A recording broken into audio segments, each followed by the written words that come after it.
So here we have the Nissan Qashqai on a 66 plate. I'm going to start off by showing you around the outside of the car, and then we'll hop in and run through some controls on the inside of it. From the outside you can see it's a 5-door car with alloy wheels and tinted windows.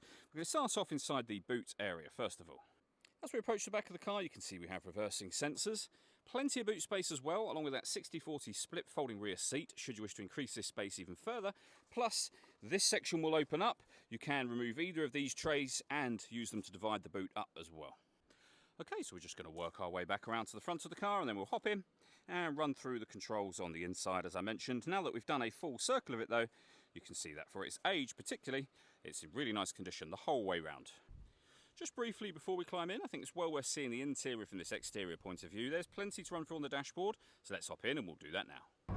Okay, now that we're inside the car, we're going to start with the dials. On the left-hand side, we have the rev counter and coolant temperature gauge. On the right-hand side, the speedometer and fuel gauge.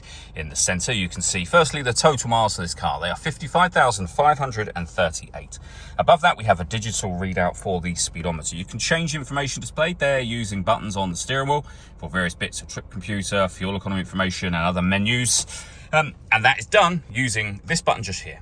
We have our stereo controls beneath that. Cruise control, speed limiter and phone controls all on the right hand side, and in the centre you'll find the main touch screen. So a few physical buttons down the left and right hand sides. Essentially it all becomes touchscreen after that. As you can see, we have satellite navigation which you can control from here. To pair your phone, hit the phone button, then connect and follow the instructions on screen from there. Radio, we have AM, DAB and FM. If you listen to your own music, you have a CD player, auxiliary input and Bluetooth audio as well. If I pop the vehicle into reverse, you'll also see we then have the 360 parking camera. So reversing camera with guidelines showing you what direction the car is headed in, and a 360 camera next to it. If you press the camera button, you get a front facing camera and that bird's eye view. Press it again, front facing camera and the front passenger side wheel. So very easy to park with all of those cameras. We then have dual zone climate control. You can adjust the passenger and driver temperature. You can increase and decrease the fan speed. You can determine what direction you'd like the air to be distributed in. Air conditioning's on at the minute, so that's off. Back on again, or hit auto. The car will then maintain the temperatures you've asked for by taking full control of the fan speed and direction of the air for you.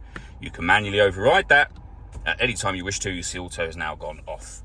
We have a 12-volt charging socket, electronic handbrake, and the gear lever for the 6-speed manual gearbox.